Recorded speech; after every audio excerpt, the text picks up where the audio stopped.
வணக்கம் ஐயா. சிவன் என்கின்ற வார்த்தை தமிழ் இலக்கியத்திலேயே இல்லை என்று கூறுகிறார்களே, அது உண்மையா? வணக்கம். ஆதிகுல தெய்வம். சிவனுங்கிறது அப்படி ஒரு வார்த்தை இல்லைங்கிறது தான் உண்மை. சிவனுங்கிற வார்த்தை எங்கேயுமே குறிப்பிடப்படலை அப்படிங்கிறது தான் உண்மை. யாரும் பயன்படுத்தலை அப்படிங்கிறதா. அப்போ இடையில தான் சிவனுங்கிற வார்த்தையை சொருவி இருக்கிறாங்க. அது ஒரு உருவமாக அடையாளப்படுத்தியிருக்காங்க. அது ஒரு சாமின்னு சொல்லியிருக்காங்க.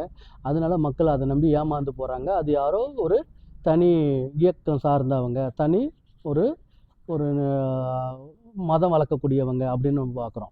இப்போ சிவன் அப்படின்னா அப்போ எதை வச்சு அந்த அந்த அடிப்படை எங்கேருந்து வந்துச்சு அப்படின்னு பார்த்தா, நம்ம ஏற்கனவே சொல்கிறோம், தமிழருடைய வரலாறை எல்லாருமே ஆட்டையை போட்டு அவங்களுக்கு சாதகமாக பயன்படுத்திக்கிட்டு இருக்காங்க அப்படின்னு பார்க்குறோம். இங்கே சிவன் இன்னும் சொல்லக்கூடியது நெருப்பும் காற்றையும் குறிக்கும். சிவா, அது சிவன் கிடையாது, சிவா. சிவாங்கிறது நெருப்பையும் காற்றையும் கொடுக்கக்கூடியது. சிவா இருக்கிற வரைக்கும் நமக்கு உயிர் இருக்குன்னு அர்த்தம். அதாவது நெருப்பும் காற்று நம்ம உடம்புல இருக்கிற வரைக்கும் உயிர் இருக்குன்னு அர்த்தம். நெருப்பும் காற்றும் வெளியாகிடுச்சுன்னா நம்ம உடம்புல யமா தான் இருக்கும். அதாவது மாவும் யாவும் இருக்கும். அதாவது நீரும் ஆகாயமும் இருக்கும். அதனால உடம்பு சிலிட்டு போயிடும், உப்பி போயிடும்.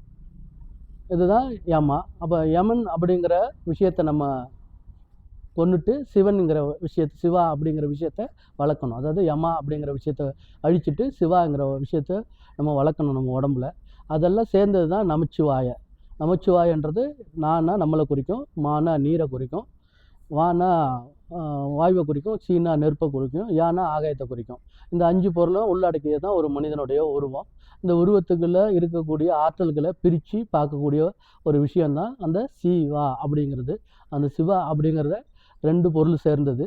அதாவது காற்றும் நெருப்பும் சேர்ந்தது. அந்த காற்று நெருப்பும் நம்ம உடம்புல பவர்ஃபுல்லாக ஒரு நல்ல சக்தியோடு இருக்கும்போது, ஆற்றலாக இருக்கும்போது நம்ம ரொம்ப வேகமாகவும் வீரியமாகவும் இருப்போம். அதோட ஆற்றல் குறைய குறைய நம்ம உடம்பு ஊனமாக ஆரம்பிச்சிடும், சோல் சுருங்கி போயிடும். நம்ம நாடி நலமத்தாலேருந்து பிறகு அது நம்ம விட்டு பிரியும் போது யமன் அப்படிங்கிறத யமா அப்படிங்கிற அந்த மாயை நம்மளை ஆட்கொள்கிறோம். இதுதான் அந்த சிவ தத்துவத்தோட இது. இதை ஒரு உருவமாக வச்சு வழிபட்டு அதை மக்கள் நம்பி அதை ஏமாறும்போது அதுக்குள்ளே அவங்க தன்னை இழந்துடுறாங்க. அவங்களுக்கு இந்த பொருள் விளக்கம் தெரியலை. அதனால் அது சிவனை பாதுகாத்துக்க தெரியல, ஆரோக்கியம் இல்லாமல் போயிடுறாங்க. அவங்க 50, 60 வயசுலேயே தன்னோட உடலுக்கு தானே தீங்கு வச்சுக்கிறாங்க அப்படின்னு நம்ம பார்க்குறோம்.